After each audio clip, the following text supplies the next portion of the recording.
It's recording now. Okay. Good morning, and I welcome you to this class on Joseph Conrad's Almayer's Folly. So, again, we have four classes, and this class will, I suppose, be more of an introduction to Conrad. We hopefully, towards the end of the class, will start talking about the novel. But before we get into an introduction to Conrad, in fact, one of the reasons why I did this novel last time when I was asked to do a Conrad novel, this is clearly not one of his most discussed novels. It is his first novel, uh, and there are always, as inhibitions about first novels, or various kinds of apprehensions about first novels. But there's a different freshness of voice that you see in the first novel. Whenever we are talking about the first novel of a writer, it's not just freshness. One could also say that the first novel has a kind of rawness to it, an experimental rawness, which some of the later fiction does not have, because then you know your audience, then you know who you are writing for, what kind of reception you're getting, and all those things condition your writing. The first novel is perhaps the least conditioned.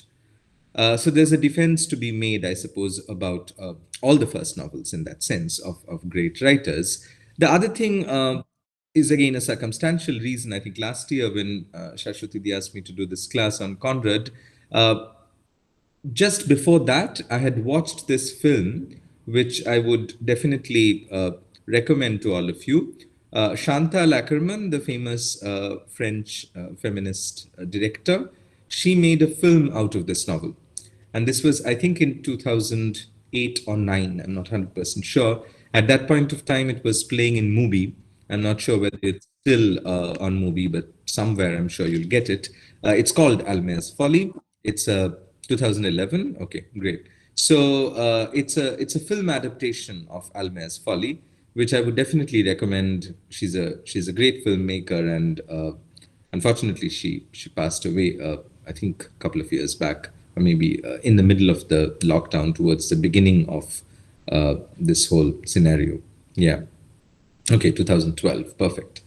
Right. So the film version was another circumstantial reason, I must say, that attracted me to this novel. And I started rereading it. I had read it a long time back, and I had very faint memories of it.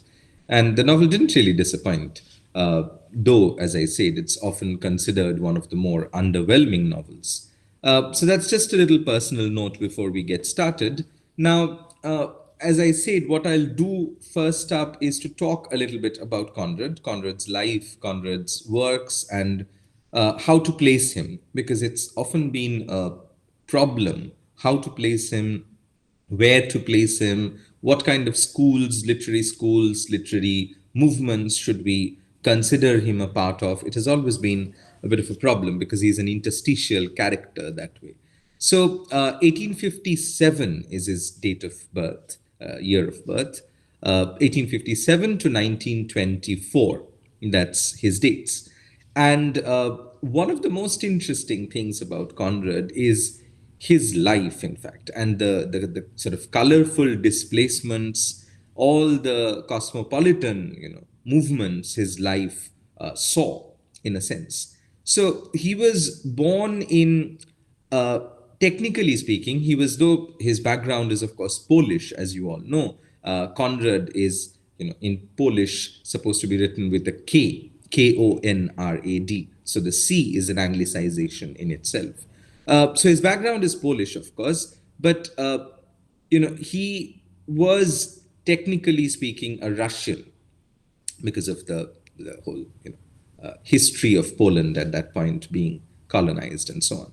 So there was that. I mean, there was Poland, there was Russia, and then of course he eventually became a British citizen.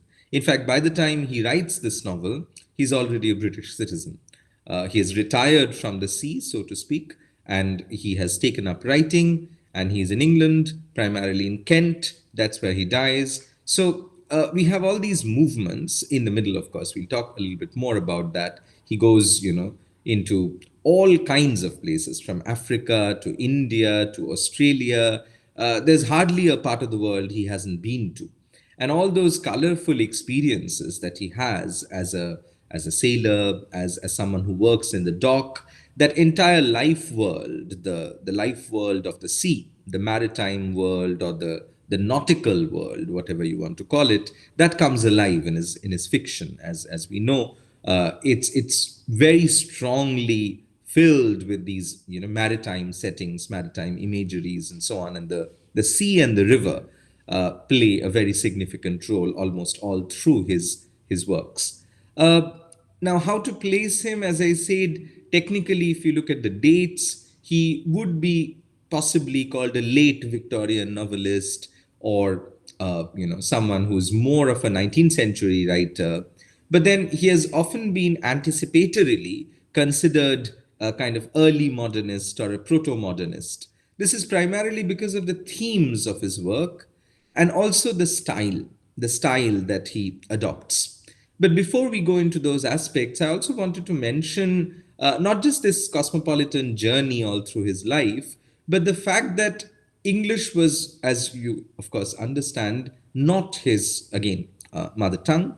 English was not the language he picked up from the ambience, so to speak. English was a very hard-earned language for Conrad, and he did not speak it very well. He did not write it very well initially.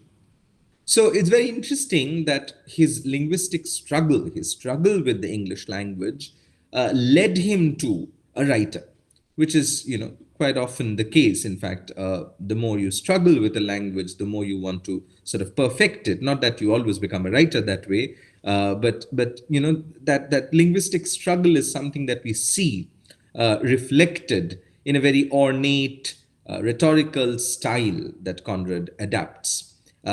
And again, a very another way of looking at him from the modernist lens would be to think of his style.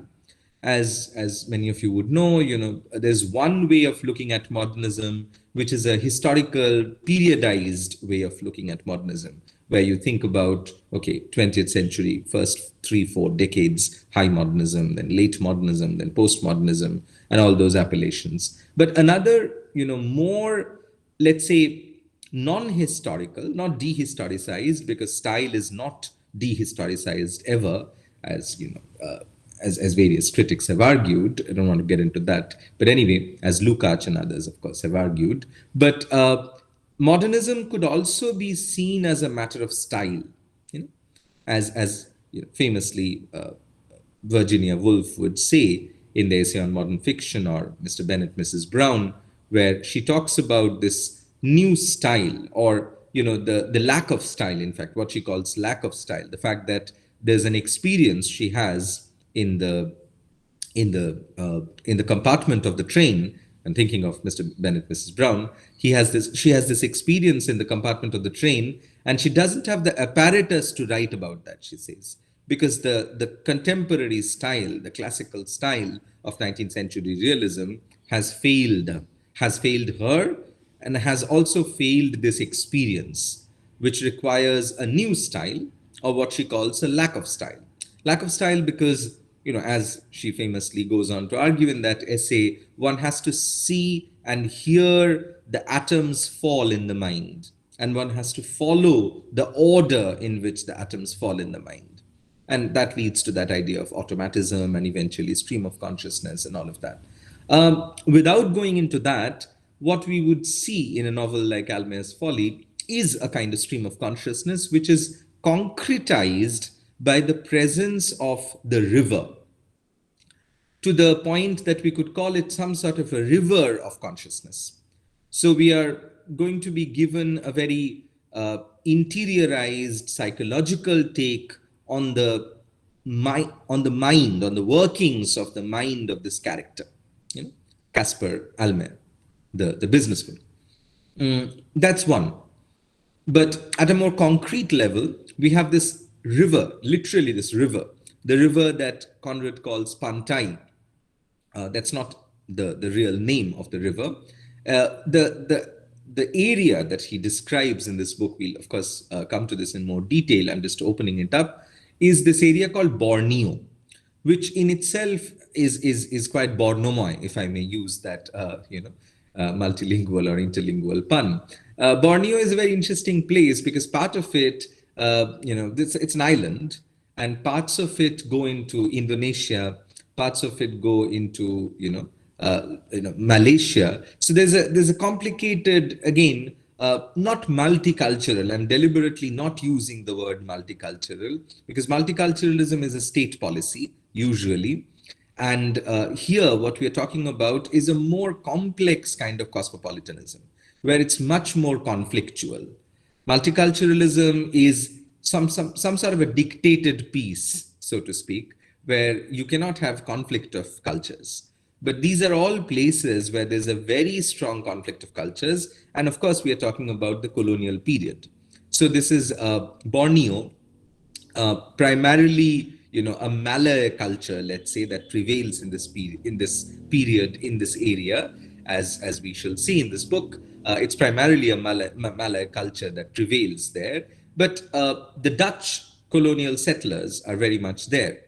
And this man, this white man, Caspar Almayer, finds himself in the middle of all these native people, in a way trying to forward the colonial agenda, trying to find a gold mine, a sort of proverbial gold mine, which he never quite finds. And the rest of the story, goes around his fate as a sort of, machinery of colonialism, as a sort of cog in the big wheel of colonialism. And how Conrad portrays colonialism through the failed project of business when it comes to the life story of Caspar Almayer. That's what we will talk about. But again, going back to Conrad, and just to give you some more detail about his life, as I said, he came from a very, in that sense, a very important family.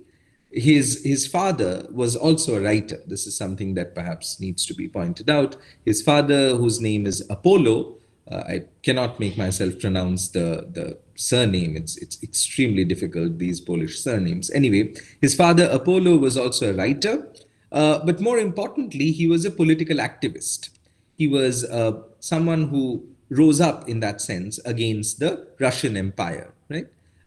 So there was already that kind of a political past in the family.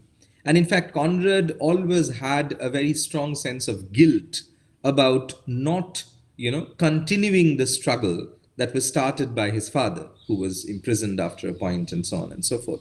Conrad never quite went back permanently to Poland, even though he visited very often, and didn't quite continue or couldn't quite continue the struggle. So in that sense, he always had that little bit of a guilt about leaving Poland and not being able to forward the agenda of his father's family. This is an important detail because if you think about one of his most important and one of his most widely read novels, I suppose, Lord Jim centers around this kind of a guilt. When a ship is sinking, should I jump or should I try to save other people in the ship? And this is the central dilemma that operates, at least in the initial part of that book, Lord Jim. So we see a very strong sense of guilt in Conrad's works, but also maybe a vexed, but nevertheless an important sense of heroism. A sense of heroism in the sense that there's this deep-seated conviction in many Conrad characters that they are heroes, but they're not. And their life, in a way, disproves this heroism. So we have this ironic heroism in Conrad, where the characters in their, strange and masculine fantasies project themselves as some sort of hero figures. And then the reality that unfolds, the kind of life trajectory they have to go through or they develop, undoes that heroism. This is something, again, that we see in Lord Jim, but also in many other novels, in Nostromo, in, if you think about the secret agent. Another trope that we often see in Conrad is an uncanny trope. And the life of the sea, on the one hand, is extremely attractive, extremely colorful, but on the other hand, there's something menacing about the life of the sea or the life in the sea, both, in fact. And this menacing aspect of the sea is something that he keeps coming back to. Of course, most famously, perhaps in The Secret Sharer or The Secret Agent. And the trope that holds or grounds this uncanniness is the classic uncanny trope of the double. The double that we see in both Secret Sharer and Secret Agent, in fact. Uh, anyway, to come back to Conrad's life a little bit more, as he said, one of the things that he always remembered about Poland was that someone had told him this when he had left Poland. Wherever you sail, wherever you go, make sure you are sailing towards Poland. And that kind of statement, Conrad said, stayed with him. In his memoirs, in his letters, he keeps writing, he keeps talking about this statement. That statement always stayed with him. And it's interesting how his wife, when she accompanied him in one of the trips to Poland, she came back and, in fact, she wrote a beautiful memoir about Conrad as she saw Conrad, her husband. And she writes that, when she saw Conrad in Poland, there were many characteristic traits in Conrad that appeared to her to be a little bit, exaggerated or a little bit odd. But those oddities did not remain oddities. And somehow she says that, I could identify with him as a Polish person. And her wife, needless to say, was not from Poland. Her wife was an English lady, Jessie Conrad, I think, if I'm not getting the name wrong. Okay, so yeah, I mean, just a little bit about the lives. Is there about the life? Is there anything that I missed? Let me just go back a little bit to the notes. Yeah, another thing that I wanted to mention is, the fact that almost all through his life, he had mental health problems. He was in, various kinds of depressions, and in fact, very early on, when he was a young man, he tried killing himself by shooting himself.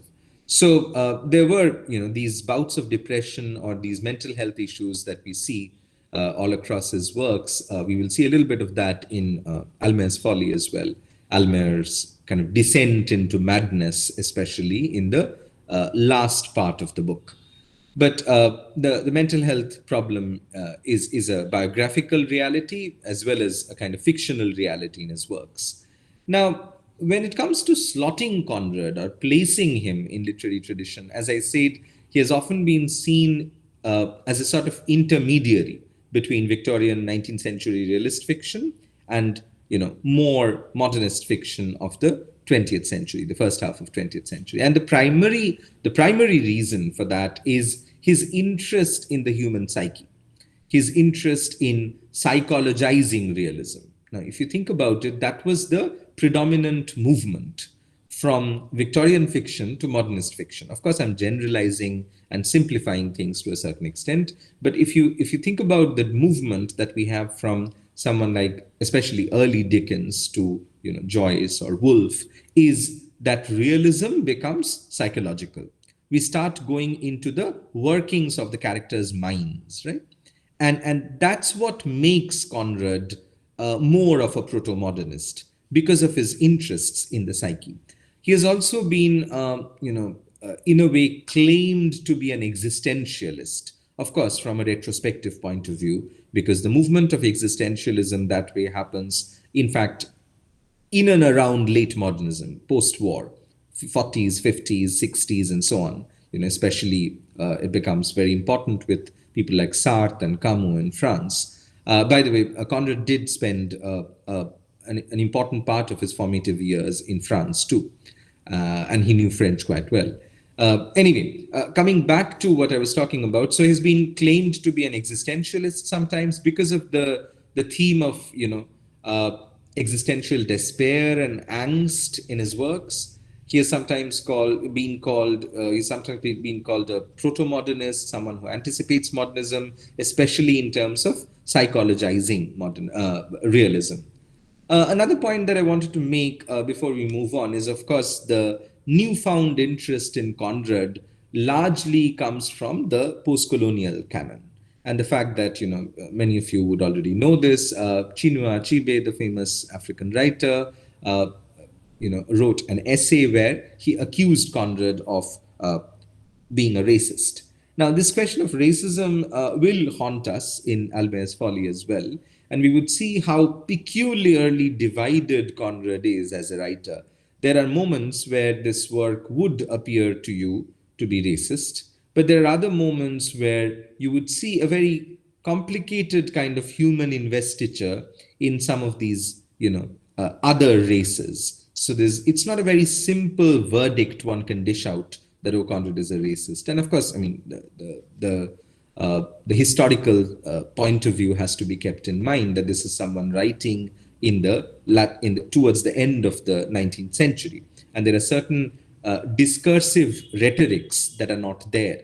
We haven't yet, for example, in 1895, entered into the era of political correctness, which would mean certain kinds of expressions would be scrutinized or self-scrutinized by the writer in a big way. Anyway, we will come back to this particular question, especially about the depiction or the representation of multiple races in the novel.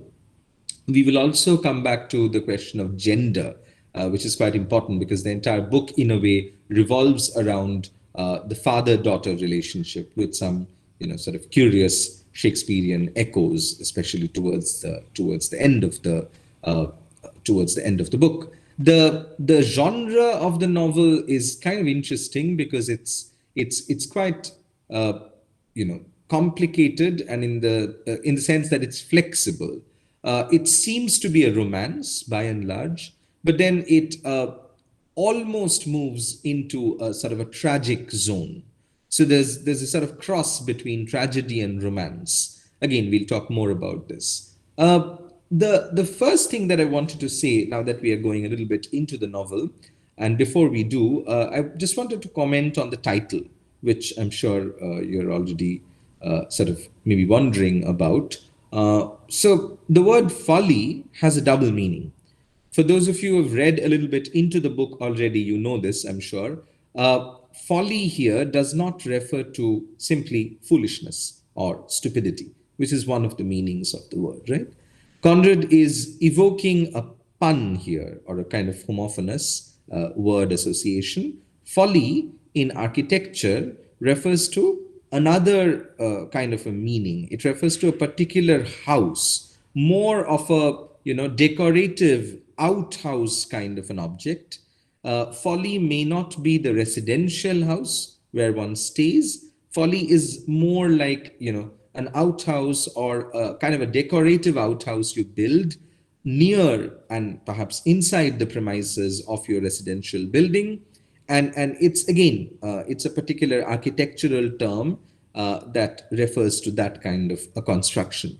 Now, Almayer, of course, builds his house in a sense. There is a house where he lives with his, Malay wife, Nina, and his, again, quote unquote, half caste daughter.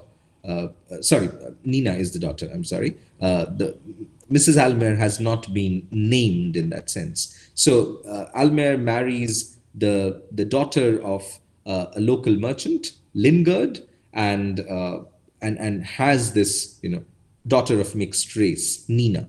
And most of the novel, as I said, revolves around his relationship with his daughter, because his relationship with his wife is practically non-entitized and non-existent. Again, we'll talk more about this. But this particular homophony draws our attention to the fact that perhaps the folly that he has constructed, the house that he has made in the middle of the Borneo forest, is an act of foolishness or an act of stupidity.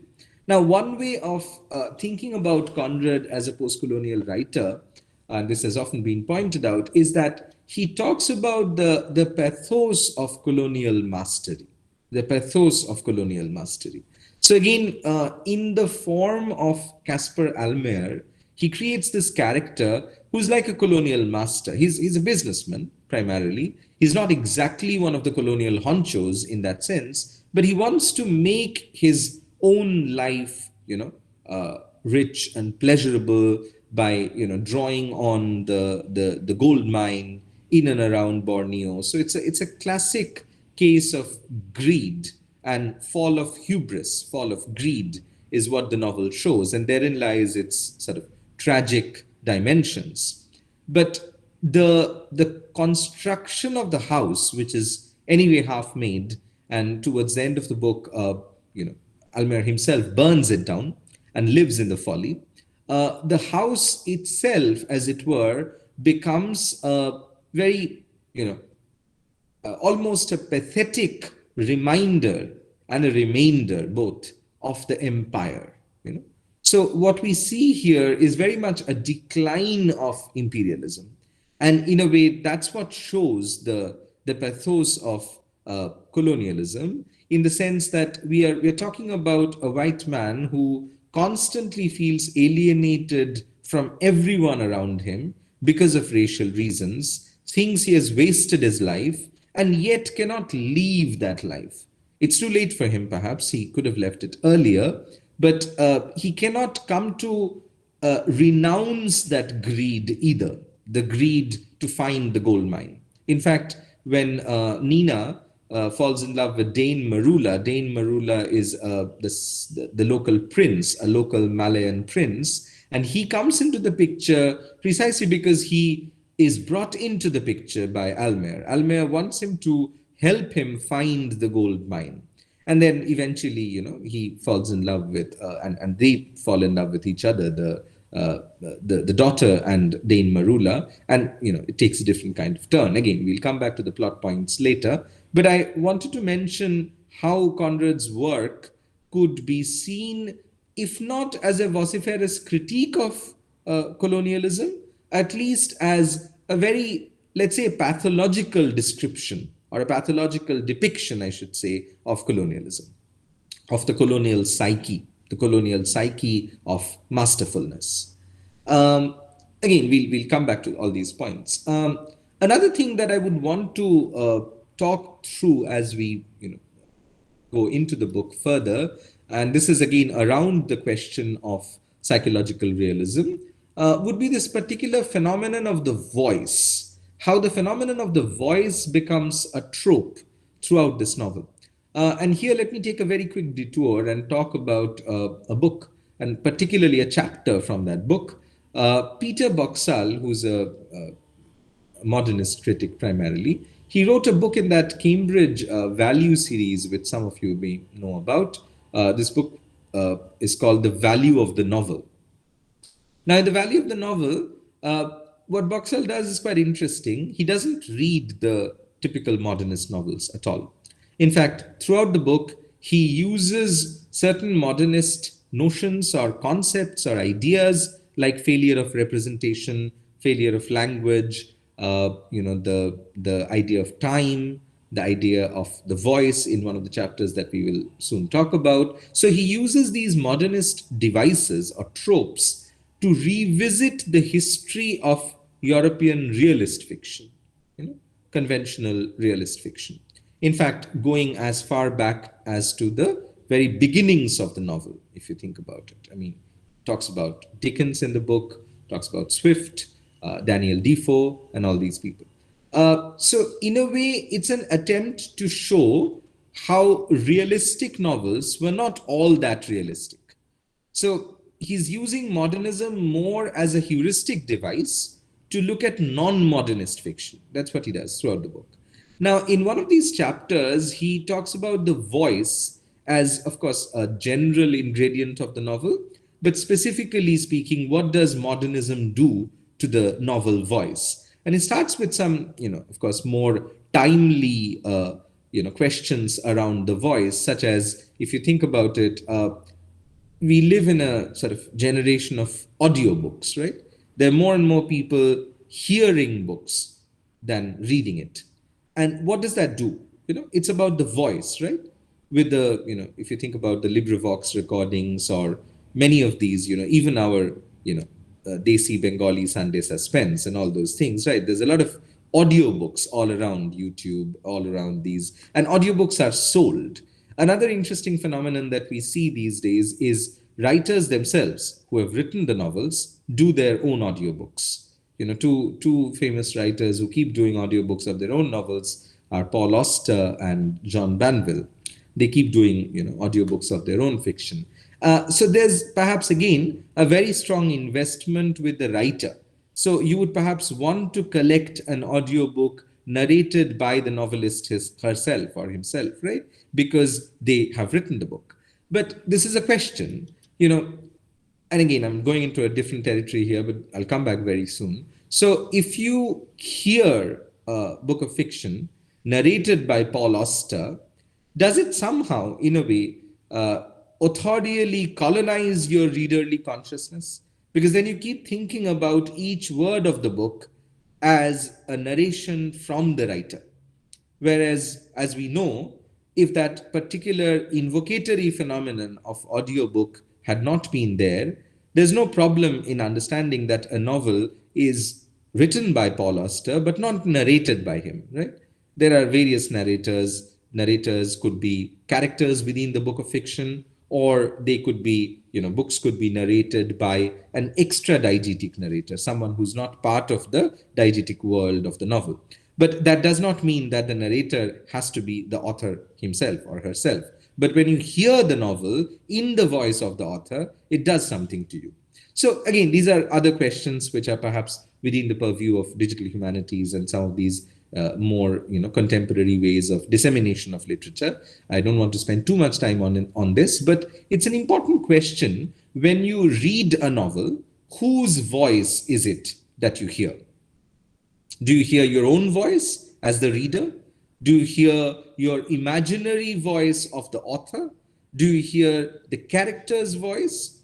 Do you actually hear multiple voices when you hear, let's say, sentences spoken by multiple characters in a book? These are the kind of questions Boxall opens this chapter with. And I'll share the chapter with you after the class. So this is the question of the voice. As you can understand, it's not about the narrative voice necessarily. It's about the novel itself having a voice. Let's say the novel having a generic voice of its own. And the reason I'm talking so much about the voice is that we will see in this novel how the entire novel has all these voices. Voice, I would say, is one of the most prominent themes of the book, right? Which is not always the case in a novel. This novel is very self-conscious in that way about the question of the voice. And to the point that it becomes a problem in the book. Sometimes you don't know whose voice we are hearing. So voice is, in Almayer's Folly, voice refers to a certain kind of ambient voice, a voice of the river, as it were. The river itself seems to have a voice of its own, the Pantai River. And the entire atmospherics of the book, that is often expressed in the form of this invocation or kind of voicing.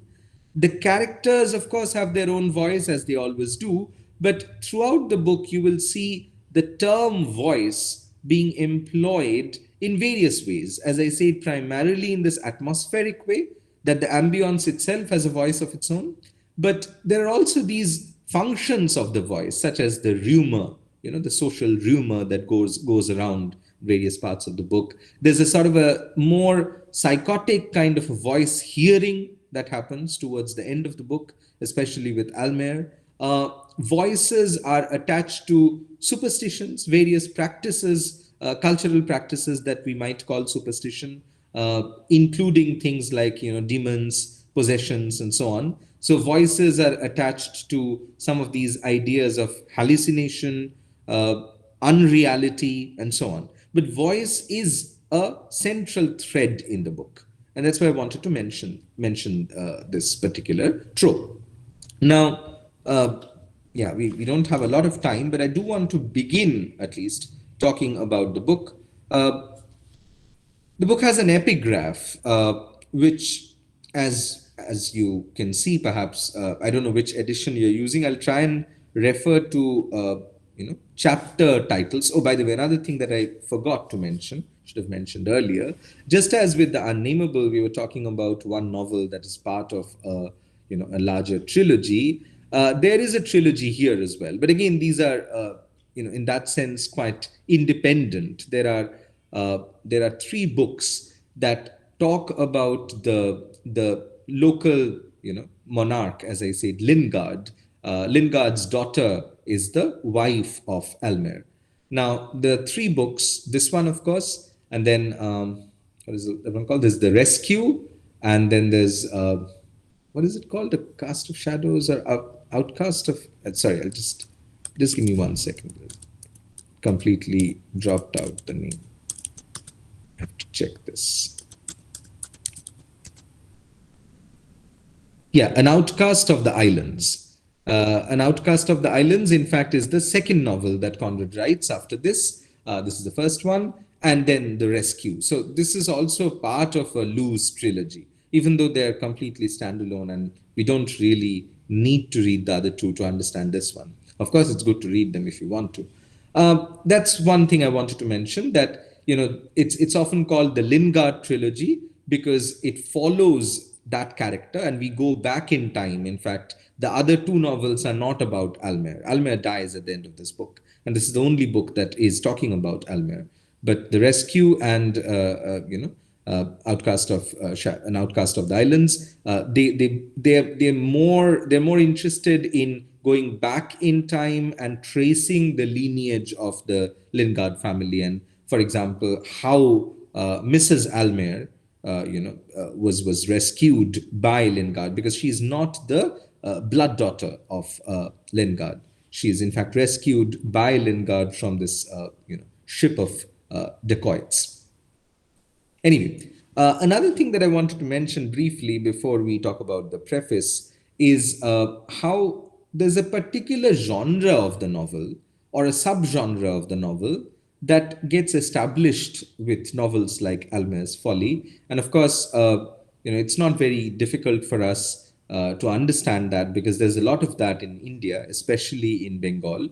In Bangla, you could call it some sort of a Nodimatrik Upannash, or Nodikendrik Upannash, a river novel, if I may say so. Again, we have great examples of that in Tita Shekti Nodin Nam, or if you think about Hashuli Baker Upakatha, right, or Padda Nodir Majhi. At least these three books stand out. Manik Bandopadhyay's Padda Nodir Majhi, Tarashankar's Hashuli Baker Upakatha, and Advaita Mallabarman's Titash Ekti Nodir Nam. Though these three novels do not necessarily do what this novel does, they have a very different context. They're not so interested, because they cannot historically be that interested in colonialism. But those three novels are mostly about the communities, the human communities, especially of fishermen around the rivers, and how they have their own life and their own struggles and so on. And that constitutes the predominant theme of these three novels, the three Bengali novels I mentioned. But when it comes to this book, as I said, it's primarily colonialism around which the novel turns. But the river setting is something I wanted to mention, because in a way, not just the metaphorical river of consciousness, the actual river becomes a site of the novel. And again, we see a different kind of not a river novel as such, but a different kind of an ecological novel, redeveloped, as it were, by someone like Amitav Ghosh, in whose novels, again, you see rivers from a more environmental point of view play a very significant role. And it's all associated with the larger political context. I mean, he's not, of course, talking about the colonial period, but if you think about the entire trilogy that Ghosh wrote, River of Smoke and others, and in the more recent Gun Island, there's constantly this interest in the river from an ecological point of view, but also from a larger political point of view. Like the River of Smoke was primarily, almost, a Munif-like petrofiction, a kind of petrofiction that he developed in India. But anyway, so we can come back to this later if you're interested. But to continue, I wanted to briefly mention, as I said, the epigraph that comes from a journal, Emil's journal. And in this journal, the person who's mentioned is Moses. The epigraph translated into English would be, "Which of us has not his promised land, his day of ecstasy, and his death in exile. So these three, if you think about these three as three phases, the first phase is the promised land, the dream of a promised land. That is Almayer's dream for the gold mine, dream to get the gold mine, his day of ecstasy, searching for that, right? And the third phase is death in exile. That's exactly what happens to Almayer at the end of the book. So these three expressions, promised land, day of ecstasy, and death in exile, they already give us the narrative arc of the book. So that is the importance, I would say, of the epigraph that is taken from a journal talking about the biblical character, not without a reason again. I want to mention the author's note in the beginning of this novel. The novel was written in 1895. And in fact, there was a point when Conrad almost decided to, not continue with writing the book. It was one of his friends who, saw the proof, not the proof, but the manuscripts and some of the earlier drafts, and he encouraged him to continue writing, which is why he wrote and finished the book.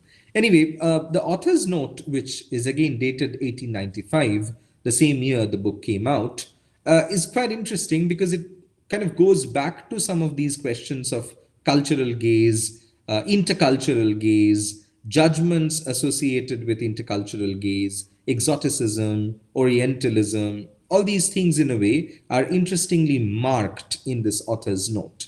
So right at the beginning, I'm just reading from the very beginning of the author's note, Conrad says, I'm informed that in criticizing that literature which preys on strange people, preys on, underline that word, right? Preys on strange people and prowls in far-off countries under the shade of palms, in the unsheltered glare of sun-beaten beaches, amongst honest cannibals and the more sophisticated pioneers of our glorious virtues, a lady distinguished in the world of letters summed up her disapproval of it by saying that the tales it produced were de-civilized. So this is one particular way of judging these tales, that you're preying on strange people, you're preying on their lives, and what you produce is a de-civilized tale. So, I mean, this is, of course, always a question when it comes to interculturalism, intercultural depictions. When an Indian looks at Chinese life, it's different from a Chinese looking at a Chinese life of a town, let's say, right? So when the gaze is transcultural or intercultural, it always develops certain inclinations. Whether we follow those inclinations is another question. But it's typical in 19th century fiction, as you know, to exoticize the Orient, right? This is what Said talks about in Orientalism as one of the strategies of the Orientalist discourse, that it would consider, let's say India as this land of snake charmers and all of that, right? Now, so whether we are culturally stereotyping the other race, the other culture, that is something that Conrad seems to be very conscious about in this note. That's the reason I'm reading this to you, that he seems to be extremely conscious of the fact that he will be judged as an intercultural, maybe exoticizer, someone like that. Again, let me read this part from the second paragraph from the same author's note. The critic and the judge seems to think that in those distant lands, all joy is yell and a war dance, all pathos is a howl and a ghastly grin of filed teeth, and that the solution of all problems is found in the barrel of a revolver or on the point of an assegai. And yet it is not so. But the erring magistrate may plead and excuse the misleading nature of the evidence. So again, I mean, this legal language that he develops is, of course, to mock. But what is interesting here is that he's kind of turning the table and saying that the critic often exoticizes other cultures, exaggerates about other cultures. The writer does not necessarily do that, And again, he, marks some sort of a similarity in the next paragraph when he says, the picture of life there as here is drawn with the same elaboration of detail, colored with the same tints. Only in the cruel serenity of the sky, under the merciless brilliance of the sun, the dazzled eye misses the delicate detail, sees only the strong outlines, while the colors in the steady light seem crude and without shadow. So again, a beautiful description of what the writer does. If you only see the outlines and don't go into the subtleties, of course, there will be a certain kind of stereotyping. Stereotyping is all about simplification, right? But if you go into the subtleties, you would realize that the stereotype automatically would break down. The more subtle your depiction becomes, the less stereotypical it would become. So he's aware of all this, this politics of representation, let's call it that. He's aware of this politics of representation and the fact that he'll be much more on trial than other writers because he's a white man writing about non-white people, right? At least, in parts. But at the same time, there's a sort of humanistic rhetoric that we see in this author's note, and he's trying to see the similarities, the human similarities, as it were, when it comes to these different communities. I'll just finish now with the last sentences of the author's note, where Conrad says, their hearts, like ours, so see, he's trying to establish a kind of similarity more than anything else. Their hearts, like ours, must endure the load of the gifts from heaven, the curse of facts and the blessing of illusions, the bitterness of our wisdom, and the deceptive consolation of our folly.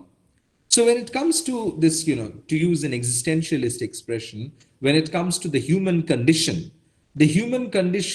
does have some similarities, even when we are talking about people from radically different parts of the world with very different social privileges, with very different political cultures, with very different practices of community life. So Conrad, in this author's note, seems to be aware and conscious about the kind of criticism this kind of work will face, but he's also aware that, there are certain fundamental similarities that bind the human life, and that's how he seems to generate some sort of an ethics to represent a community he's not part of. Because as you know, especially in 2021, when we talk about politics of literature, this question of the ethics of representation always comes in, right?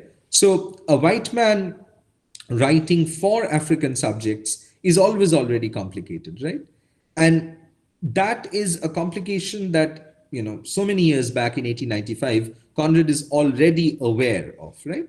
Let's stop there. And we will begin with the novel. And, again, I'll try and finish the novel in 3 classes. So we'll try and read, again, divide the novel into 3 chunks and try and read around 40-45 pages. So if you're reading it as we speak, please try and read the first 3 or 4 chapters if you can before tomorrow's class. That's what we hope to, cover tomorrow. So from tomorrow, we will start reading the novel in actuality.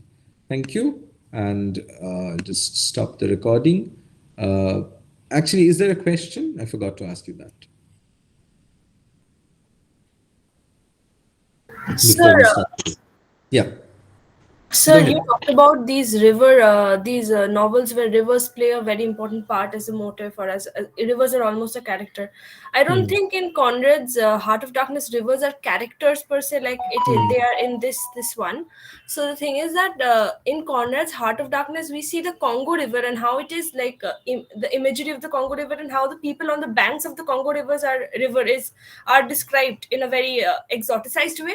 And so rivers also, I was just wondering if rivers also form important like parts in other novels by Conrad, because I've only read The Heart of Darkness and I'm reading this Almayer's Folly, this one. So could you let me know if in other texts by Conrad, rivers play an important role? Yeah, so I would say all the 3 novels in this trilogy, if we are to call it a trilogy, right? I mean, The Rescue would be another novel where river plays an important role, and definitely in An Outcast of the Islands as well. The other novels are more about the sea. The sea is pervasive almost throughout, right? But as you know, of course, this is a this is a complicated system. When there's a sea, there's a river somewhere, right? Looking at the water system that way. So I think, if I'm not mistaken, the last novel that he didn't entirely finish, at least some critics think it's unfinished, the rover also has the river a little bit, from whatever memory I have of reading the novel. I'm saying this, but yeah, the sea definitely dominates, and the life of water, so to speak, the life on the water, is something that always, fascinates Conrad, almost like an amphibian, as it were. So, yeah, yeah. But you're right that it doesn't have the same, it doesn't mean that the river always has the same function. Like the river in The Heart of Darkness, as you rightly said, is different also because it has a much more. So the river here is poignant, but it's not horrific. But the river in Heart of Darkness is almost like, a passage to hell, as it were. In the sense that you are going there to rescue this man, and then you can't, and then all kinds of racially exaggerated depictions come in. And by the way, it's interesting that Eliot chose that famous moment from the end of The Heart of Darkness to, have that little echo in the wasteland, right? About Coots and that moment, horror, and all of that. Yeah. Someone wants to someone wants to enter now. I don't know whether she was here, but yeah. Anyway, I am admitting, but we're at the end of the class. Could you let us know if we have to follow any particular edition of the text? I mean, I was looking at the Wordsworth Classic, but I don't think that's a good edition to follow. Could you Yeah, send? yeah. I mean, ideally, see, again, another problem with this book is that because it's not so widely taught, it doesn't have so many, critical editions like Heart of Darkness has, for example, Norton and all of that. So you could begin with the Wordsworth Classics. Wordsworth Classics is never very bad in the sense of you won't find too many errors. The problem is they have a very small print, and they try and pack in, and it's not a nice reading experience because you just I have read the Wordsworth Classics edition, which I initially thought was abridged, and then I realized it's just 50 pages shorter because they've packed it in so much, because the novel is around 200 pages, but in Wordsworth Classics around 150 pages or so. Anyway, but I think I'll look into that and see if there's if there exists an academic edition, but there are not too many when it comes to Almayer's Folly because it's not such a widely taught text, right? But I will look into this. Thank you. Anything Thank else? you, sir. Anything else that anyone wants to ask? I think it's about time. Maybe we'll stop here for now. Let me just stop the recording.